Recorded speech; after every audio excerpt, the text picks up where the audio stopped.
세계 최고의 의과대학으로 손꼽히는 존스 홉킨스. 전체 입학 경쟁률이 120대 1을 기록하는 이곳에서도 상위 5%의 성적을 유지하던 저는 마지막 학년을 앞두고 인생에서 가장 큰 고민에 빠졌습니다. 바로 교환학생 프로그램 지원 문제였죠. 영국 옥스포드, 독일 하이델베르크, 스위스 추리히 의대 등 쟁쟁한 선택지들이 있었습니다. 모두 세계 탑10 안에 드는 명문 의대들이었죠. 하지만 제 지도 교수님은 뜻밖에도 한국의 서울대병원을 적극 추천하셨습니다. 처음에는 그 말씀이 농담으로 들렸습니다. 미국 최고 의대생이 아시아의 작은 나라에서 무엇을 배울 수 있을지 의문이었기 때문입니다. 당시 제가 알고 있던 한국은 삼성이나 현대 같은 전자자동차 회사들이 전부였습니다. 의료 분야에서는 그저 성형외과로만 유명한 의료 관광지 정도로만 인식하고 있었죠. 게다가 언어도 통하지 않는 곳에서 2개월이나 보내야 한다는 생각에 매심 시간 낭비처럼 느껴졌습니다. 하지만 교수님은 최근 5년간의 의료 논문 인용 지수와 의료 특허 건수 통계 자료를 보여주시며 한국이 얼마나 빠르게 성장하고 있는지 설명하셨습니다. 특히 AI 기반 진단 시스템과 전자의무 기록 분야에서는 미국보다 앞서 있다는 게 교수님의 설명이었죠. 결정적이었던 건 교수님께서 보여주신 WHO 통계 자료였습니다. 중증질환 생존율, 응급실 골든타임 대응률, 중환자실 치료 성공률 등 거의 모든 지표에서 한국은 세계 최상위권을 기록하고 있었습니다. 더구나 이런 고품질 의료 서비스를 미국의 5분의 1 수준의 비용으로 제공한다는 사실은 저에게 큰 충격으로 다가왔습니다. 마지막으로 교수님은 지난해 한국을 방문하셨을 때 찍으신 서울대병원의 사진들을 보여주셨습니다. 최첨단 로봇 수술실, AI 기반 스마트 병동, 파이 기반 원격진료 시스템 등 마치 미래 병원을 보는 듯했습니다. 특히 모든 의료진이 태블릿 PC로 실시간 환자 정보를 공유하는 시스템은 존스 홉킨스에서도 아직 시도하지 못한 혁신이었죠. 결국 저는 한국행을 결정했습니다. 비록 내키지 않는 선택이었지만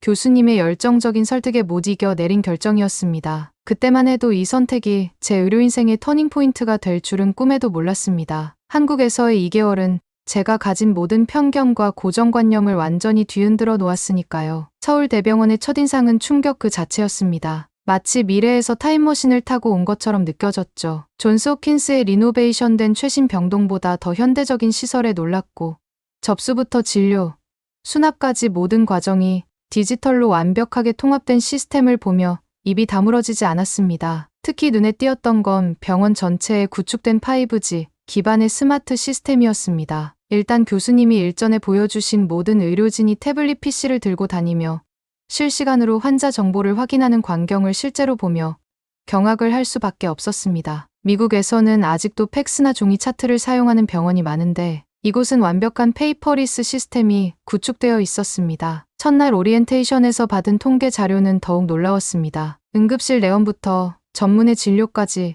평균 대기 시간이 17분, CT나 MRI 촬영 후 판독까지 걸리는 시간이 평균 24분이었습니다. 존스 홉킨스의 경우 각각 평균 2시간, 4시간이 걸리는 것과 비교하면 믿기지 않는 수치였죠. AI 기반 진단 시스템도 인상적이었습니다. 엑스레이 판독의 정확도가 99.7%에 달했고 암 진단 정확도는 98.9%를 기록했습니다. 이는 세계 최고 수준의 수치였죠. 더구나 이 시스템은 판독 시간을 단 5분으로 단축시켜 의료진의 업무 효율을 크게 향상시켰습니다. 무엇보다 놀라웠던 건 의료 정보 공유 시스템이었습니다. 환자가 다른 병원에서 찍은 CT, MRI 영상이나 검사 기록을 실시간으로 조회할 수 있었죠. 미국에서는 병원 간 의료 정보 공유가 거의 불가능한데 이곳에서는 클릭 몇 번으로 가능했습니다. 로봇 수술실을 견학했을 때는 제 눈을 의심할 수밖에 없었습니다. 4K 해상도의 3D 영상 시스템과 AI 보조 수술 로봇이 완벽한 조화를 이루고 있었죠. 수술 성공률은 99.3%를 기록했는데 이는 제가 알고 있던 어떤 병원의 수치보다 높았습니다. 그날 저녁 숙소로 돌아와 제 노트북을 펴고 존스 홉킨스의 동기들에게 긴 이메일을 작성했습니다. 하지만 막상 글을 쓰려니 무엇부터 설명해야 할지 막막했죠. 제가 본 광경들이 마치 SF 영화의 한 장면 같았기 때문입니다. 이제 겨우 첫날이었는데 이미 제 의학적 세계관이 완전히 흔들리고 있었습니다. 인턴십 2주차, 응급실 당직을 서던 날은 제 의료관에 대한 모든 것이 완전히 바뀌는 순간이었습니다. 그날 저녁 8시 47분, 서울의 한 고속도로에서 발생한 14중 추돌 사고의 환자들이 이송된다는 연락이 왔습니다. 상황은 심각했습니다. 중상자 12명, 경상자 23명이 동시에 이송될 예정이었죠. 존스 홉킨스였다면 패닉 상태에 빠졌을 상황이었지만 서울대병원 응급실은 마치 정교한 시계처럼 움직이기 시작했습니다. 응급실 통합 관제 시스템이 가동되자 벽면의 대형 스크린에 실시간 상황이 전시되었습니다. 이송 중인 구급차 12대대의 위치,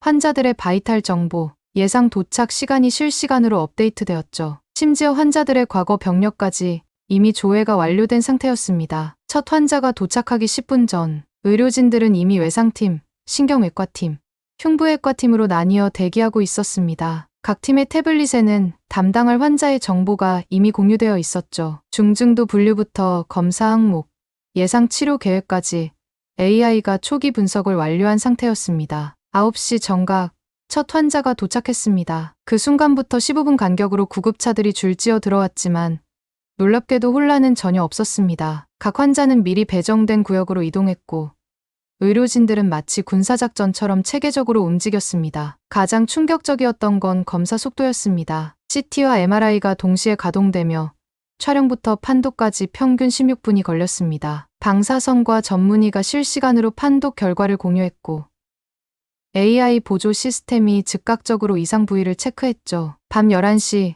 모든 환자의 초기 처치가 완료되었습니다. 12명의 중상자 중 8명이 수술실로 이동했고 나머지 환자들은 안정을 찾았습니다. 이 모든 과정이 단 2시간 만에 이루어졌다는 사실이 믿기지 않았습니다. 다음 날 아침 응급의학과 과장님께서 보여주신 통계 자료는 더욱 놀라웠습니다. 전날 밤 응급실의 평균 대기 시간은 13분, 환자당 초기 검사 완료 시간은 평균 28분이었습니다. 이는 미국 탑5 병원들의 평균 수치보다 3배 이상 빠른 속도였죠. 그날 이후 저는 더 이상 미국의 의료 시스템이 세계 최고라고 자신할 수 없게 되었습니다. 적어도 응급의료 분야에서는 한국이 이미 새로운 표준을 만들어가고 있었기 때문입니다. 한국에서의 인턴십이 5주차에 접어들 무렵 미국에서 충격적인 소식이 전해졌습니다. 제가 가장 사랑하는 할머니께서 췌장암 진단을 받으셨다는 연락이었습니다. 더 큰 문제는 수술 대기 시간이었습니다. 존스 홉킨스를 포함한 미국 내 주요 병원들의 수술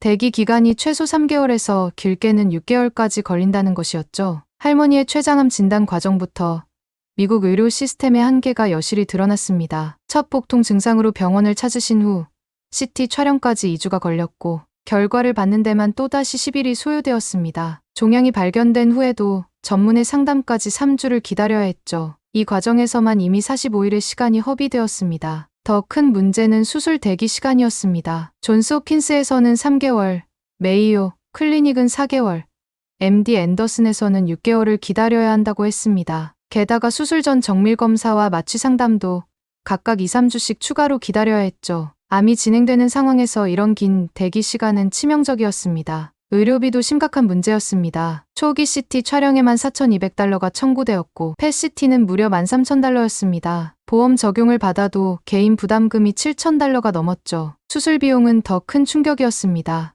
예상 견적이 17만 8,000달러였고 이중 보험 적용을 받아도 42,000달러를 직접 부담해야 했습니다. 행정 절차도 복잡하기만 했습니다. 각종 서류 작성과 보험 승인을 받는 과정이 필요했고 병원마다 다른 시스템 때문에 이전 검사 기록을 전달하는데도 일주일 가까이 걸렸습니다. 심지어 같은 병원 내 다른 과로 진료를 옮길 때도 모든 서류를 다시 작성해야 했죠. 이런 상황들은 제가 미국의 의료 시스템을 새로운 시각으로 보게 만들었습니다. 세계 최고의 의료진과 시설을 보유하고 있다고 자부했던 미국의 현실이 이렇게 비효율적이고 고비용이라는 사실이 충격적이었습니다. 망설임 없이 한국 의료진들과 상담을 시작했습니다. 서울대병원 소화기내과 교수님께서는 할머니의 미국 측 진단 자료를 실시간으로 전송받아 검토해 주셨습니다. 놀랍게도 검토에는 단 30분이 채 걸리지 않았고 AI 분석 시스템을 통해 더 정확한 종양의 위치와 크기까지 파악해 주셨습니다. 교수님의 소견은 명확했습니다. 현재 상태로는 2주 내 수술이 필요하다는 것이었죠.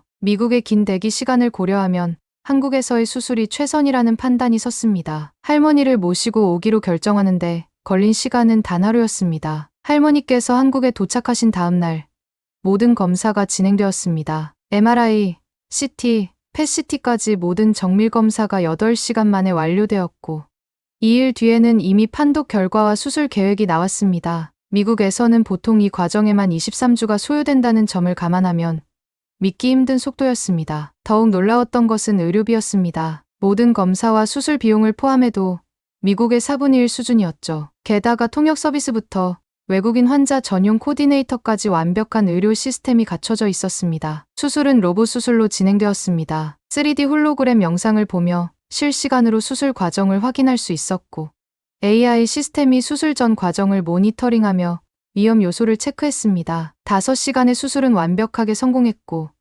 할머니의 회복 속도는 의료진의 예상을 뛰어넘었습니다. 이제 할머니께서는 미국으로 돌아가 회복에 전념하고 계십니다. 주치의 선생님께서는 빠른 수술 덕분에 생존율이 20% 이상 높아졌다고 평가해 주셨습니다. 만약 미국의 긴 대기 시간을 기다렸다면 얻지 못했을 소중한 시간을 한국의 의료 시스템이 선물해 준 것입니다. 이 경험은 제 의료관을 완전히 바꾸어 놓았습니다. 선진 의료는 더 이상 서구의 전유물이 아니었고, 오히려 한국이 새로운 미래를 보여주고 있었습니다. 이제 저는 확신할 수 있습니다. 글로벌 의료의 새로운 기준은 이미 한국에서 시작되고 있다는 것을요. 한국에서의 마지막 2주는 제 미래 의료관을 완성하는 시간이었습니다. 특히 서울대병원의 스마트 병동에서 경험한 첨단 의료 시스템은 잊을 수 없는 기억으로 남았습니다. 환자 침대마다 설치된 IoT 센서는 실시간으로 환자의 바이탈 사인을 체크하고 있었습니다. 체온이 0.5도만 올라가도 즉시 의료진에게 알림이 가고, AI가 과거 데이터와 비교 분석하여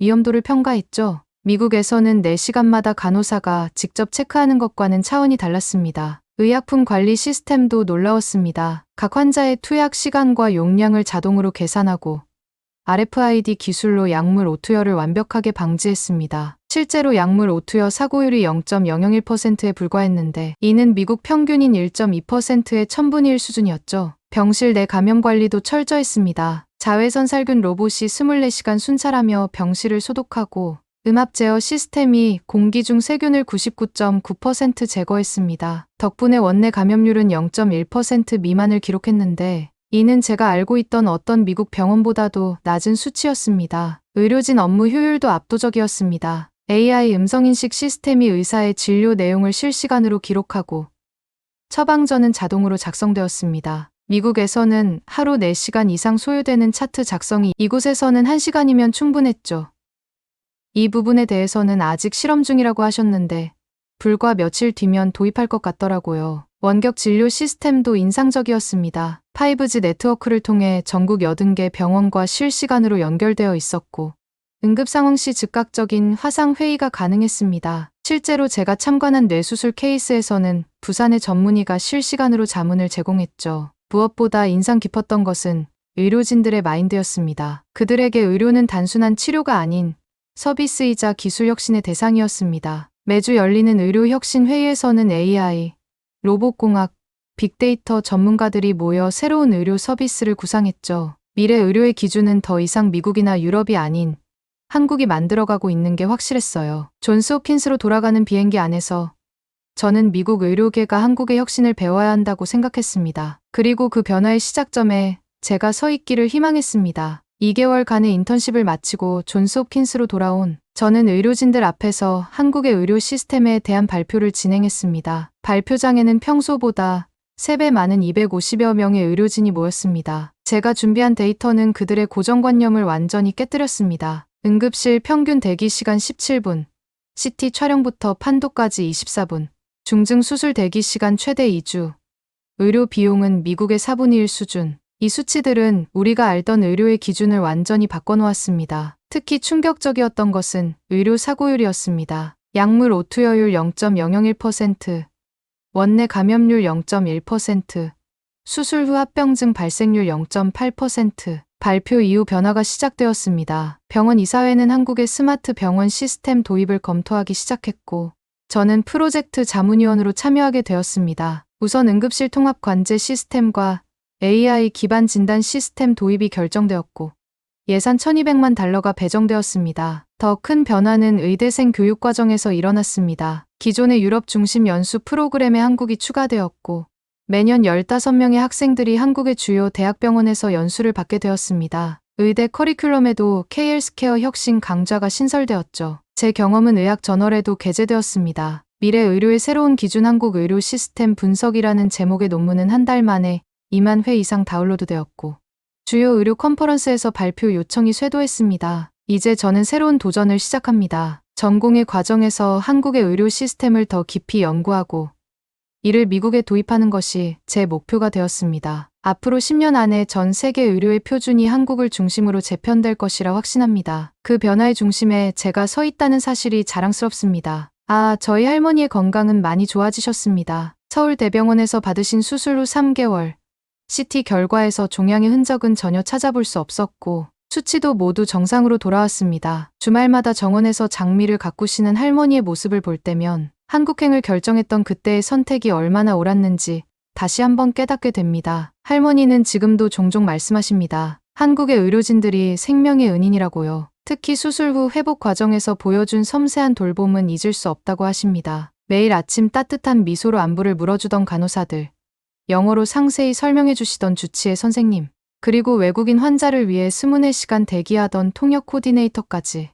그분들의 따뜻한 마음이 할머니의 빠른 회복을 도왔을 것입니다. 저는 이제 의사로서의 새로운 꿈이 생겼습니다. 한국에서 배운 의료 시스템과 그들의 환자를 대하는 마음가짐을 미국의 의료 현장에 도입하는 것입니다. 단순히 시스템의 효율성뿐만 아니라 환자를 가족처럼 생각하는 그 따뜻한 마음까지도 전하고 싶습니다. 의료의 미래는 이미 한국에서 시작되고 있습니다. 그들은 첨단 기술과 따뜻한 인간미를 완벽하게 조화시켰고 이를 통해 세계 최고 수준의 의료 서비스를 만들어냈습니다. 저는 이제 자신있게 말할 수 있습니다. 제가 경험한 한국의 의료 시스템은 그 어떤 선진국보다도 앞서 있었다고요. 할머니의 생명을 구해준 한국의 의료진들께 다시 한번 깊은 감사를 전합니다. 그들이 보여준 헌신과 노력은 제 의료 인생의 이정표가 되었습니다. 앞으로도 계속해서 한국의 의료 혁신을 연구하고 이를 전 세계에 알리는 것이 제가 그분들의 은혜에 보답하는 길이 될 것입니다. 구독자님들, 오늘 사연 중 가장 인상 깊은 부분을 댓글로 공유해 다른 분들과 함께 의견 나눠보세요. 저도 읽어보며 소통하겠습니다.